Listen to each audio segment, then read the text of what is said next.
Shalom, selamat pagi. Sate pagi hari ini bertemakan ambisi Absalom dan Mahbet, karya pendeta Dr. Andar Ismail dari seri buku Selamat Mengaku, terbitan BPK Gunung Mulia. Tidak ada hubungan apa-apa antara Absalom dan Mahbet. Negerinya beda, samanya beda, segala-galanya beda. Absalom adalah putra Raja Daud. Mahbet adalah jenderal di Skotlandia yang terkenal karena diceritakan karangan Shakespeare. Akan tetapi ada persamaan antara Absalom dan Mahbet. Kedua orang itu punya ambisi yang tidak terkendali. Sebetulnya tiap orang perlu ambisi. Ambisi adalah dorongan atau hasrat yang kuat untuk mencari dan mencapai sesuatu. Dan ambisi bisa berarti bagus, namun bisa juga jelek. Pedagogi mengartikan ambisi secara positif sebagai hasrat untuk bertumbuh dan tahu cara sepotong-potong menjadi tahu yang lebih utuh, dari kurang terbuka menuju lebih terbuka, dan dari tahap kurang matang menuju lebih matang.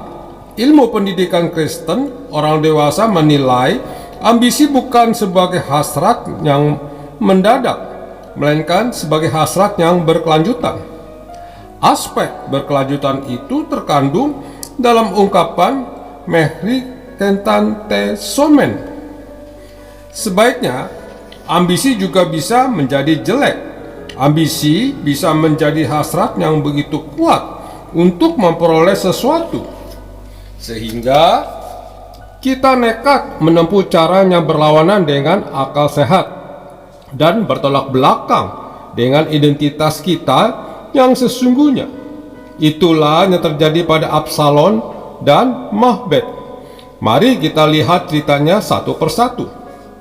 Absalom begitu istimewa sehingga urusan rambutnya pun ditulis di Alkitab. Alkitab mencatat berapa seringnya ia cukur rambut dan apa yang diperbuat dengan rambut yang sudah dipotong. Agaknya rambutnya panjang terurai sampai ke bokong. Tertulis apabila ia mencukur rambutnya, pada akhir tiap tahun ia mencukurnya karena menjadi terlalu berat baginya.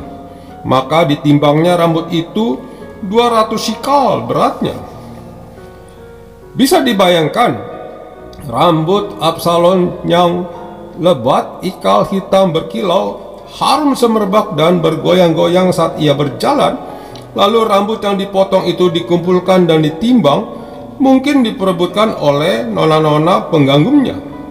Sungguh beda dengan nasib rambut saya yang tipis dan ubanan, yang langsung diinjak oleh si abang tukang cukur, lalu disapu ke tempat sampah. Bukan cuma rambutnya yang bikin Absalom istimewa, ia juga cocok ikut kontes Mr. Universe. Orangnya keren banget. Tertulis di seluruh Israel tidak ada yang begitu banyak dipuji kecantikannya seperti Absalom. Dari telapak kakinya sampai ujung kepalanya tidak ada cacat padanya.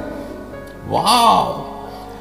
Ada lagi keistimewaan Absalom. Dari sekian belas putra Raja Daud, Absalom adalah yang paling ambisius, ingin menjadi raja.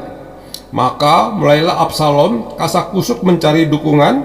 Ia mencitrakan dirinya, ia berkampanye dan mengumbar janji. Ceritanya ada di 2 Samuel pasal 15 ayat 1 sampai 6. Demikianlah Absalom mencuri hati orang-orang Israel. 4 tahun Absalom berhiasat supaya dipilih jadi raja, namun tanpa hasil. Kini ia memakai strategi lain. Ia minta izin kepada raja untuk pergi beribadah ke Hebron. Akan tetapi yang diperbuatnya di sana bukan beribadah, melainkan menyiapkan pasukan untuk menyerang istana dan membunuh Raja Daud, ayahnya. Mendengar kabar tentang rencana makar ini, Raja Daud mengalah dan mengungsi. Pemerintah Raja Daud, marilah kita melarikan diri, sebab jangan-jangan kita tidak akan luput daripada Absalom.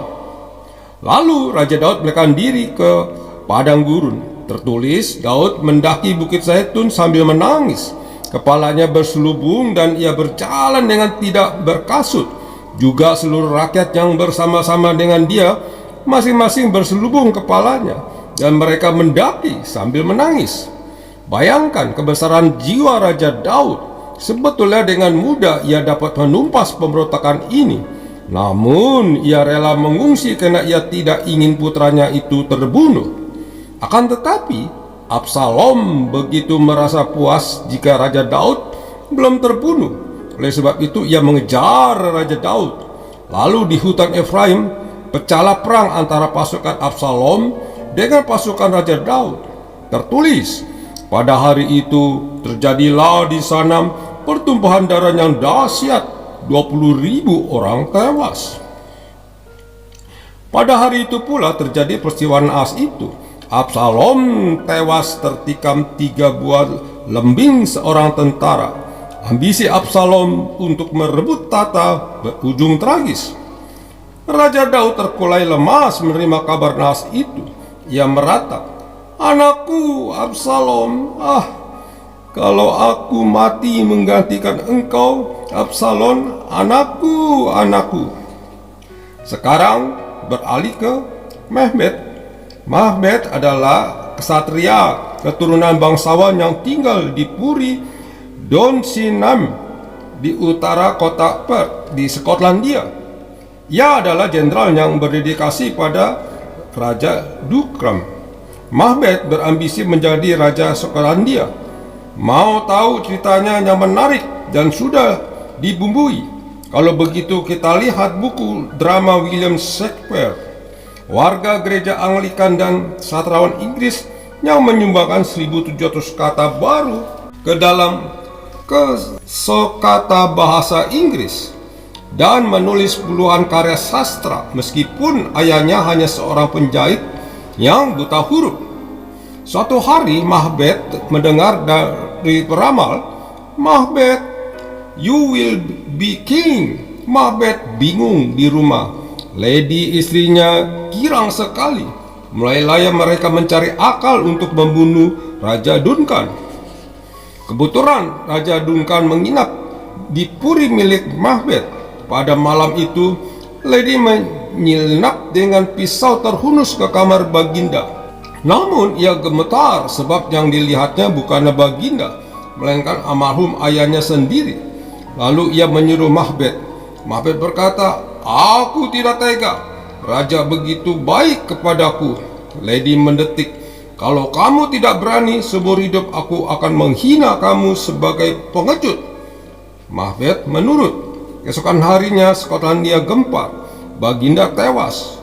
Pembunuhnya misterius. Jenderal Macbeth dinobatkan jadi raja. Akan tetapi pada malam Macbeth menderita, ia mendengar suara, "Sleep no more. Macbeth shall sleep no more." Dalam ketakutannya, Macbeth selalu meminta petunjuk peramal. Namun ramalan itu malah membuat ia lebih bingung dan histeris. Pada hari itu, Macbeth mempertahankan purinya dari pasukan musuh. Aneh, dari menara ia melihat hutan bergerak maju mendekatin puri. Langsung ia gemetar ketakutan karena peramal berkata bahwa Macbeth shall never be conquered until Beman Wood moves toward Dunsinane Castle. Sebenarnya yang terjadi bukanlah hutan bergerak, melainkan pasukan musuh berkamuflase dengan daun pohon lalu mendekati puri. Macbeth memberanikan diri lagi untuk bertempur sebab ia berpegang pada ramalan lain. Dengan ramalan itu, Macbeth menantang jenderal musuh bahwa tidak ada orang yang bisa menaklukkan Macbeth kecuali yang lahir secara tidak biasa. Jenderal musuh itu menjawab, "Itulah aku. Aku dilahirkan secara tidak biasa. Aku dikeluarkan sebelum waktunya." Langsung Macbeth bergetar ketakutan. Ia disergap dan roboh ke tanah. Ambisi adalah hasrat yang kuat yang kita membangun namun juga bisa menghancurkan. Dalam diri Absalom dan Macbeth ambisi itu menghancurkan. Ambisi berubah menjadi keserakahan dan kejahatan. Mereka bukan mengendalikan ambisi, melainkan malah dikendalikan oleh ambisi. Jika tidak dikendalikan, ambisi bisa membuat kita melakukan hal-hal yang bertentangan dengan akal sehat. Ambisi bisa melumpuhkan kewarasan otak kita. Gara-gara ambisi yang jujur berubah menjadi licik dan pembohong. Orang yang biasa peduli berubah menjadi orang yang sikut sana sini. Atau mungkin juga ambisi membuat kita beridentitas ganda. Dari luar tampak suci, namun di dalam penuh dengki dan iri. Pokoknya ambisi bisa mengkhianati identitas kita. Akhirnya kita menjadi korban ambisi diri kita sendiri. Masih ada satu pertanyaan tentang Absalom. Apa sebabnya Absalom yang gagah perkasa bisa ditikam dengan 3 lembing oleh satu serdadu yang sama? Penyebabnya ini, Absalom menunggangi bagal. Ketika bagal itu lewat di bawah jalinan dahan-dahan pohon terbantin yang besar, tersangkutlah kepalanya pada pohon terbantin itu, sehingga ia tergantung hangat antara langit dan bumi, sedang bagal yang dikendalikan berlari terus. Ingat, cerita ini berawal dengan urusan rambut. Nah, itu sebabnya gara-gara rambut. O day of rest and gladness, O day of joy and light, O balm of care and sadness, most beautiful, most bright, on thee the high and lowly, who bend before thy throne, sing holy, holy, holy, to the eternal one. Thou art a port protected from storms that round us rise, a garden intersected with streams of paradise. Thou art a cooling fountain in life's dry, dreary sand. From thee, like Pisgah's mountain, we view our promised land. A day of sweet reflection, thou art a day of love, a day to raise affection from earth to things above. New grace is ever gaining from this our day of rest. We seek the rest remaining in mansions of the blessed. We seek the rest remaining in mansions of the blessed.